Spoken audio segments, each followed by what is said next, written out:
Okay, well, moving on to item D. Any discussion on item D? Okay, Mr. Triplett, I think we have a few public forum We do. speakers. Thank you, Madam Chair. Sarah Bateman. Sarah, if you'll state your name and county of residence, and you'll have 3 minutes. I'm Sarah Bateman. I teach English as a second language at Bearden High School, and I live in Knox County. I am here tonight to ask for aid for our English Language Learners Program. I was encouraged to hear the report on the Newcomer Academy this evening, but I still have concerns for students in our schools now.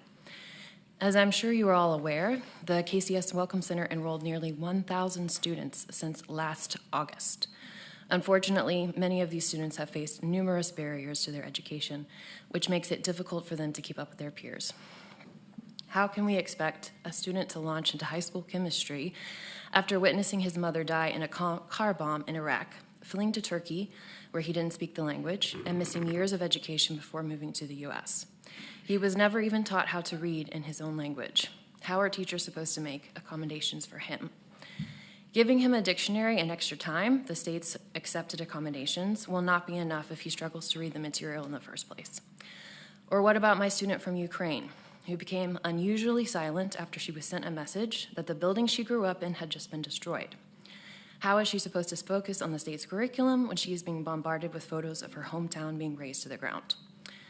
The recent switch to TN Pulse as a way of implementing accommodations for SPED 504 and EL students has further complicated matters.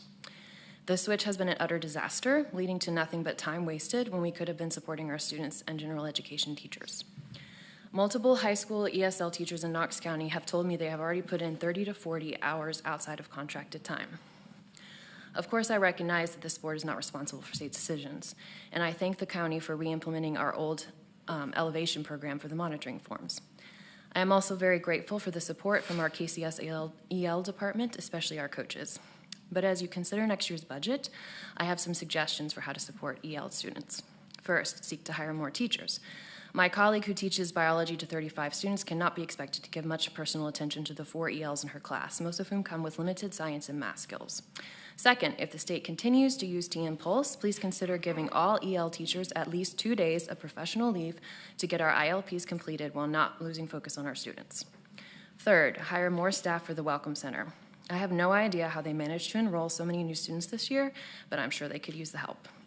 Fourth, hire more counselors and mental health professionals. The Helen Ross McNabb counselor we have at Bearden can see 35 students, meaning I have never been able to schedule a single one of my students to see her.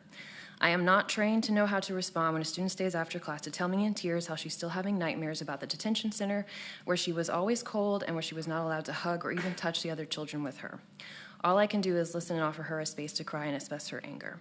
Fifth, come and meet my students. After you hear their stories, I'm sure you will understand more about why I'm asking you to plead with the state to take a more compassionate attitude towards them. Please remember my students as you consider next year's budget. Thank you, Sarah.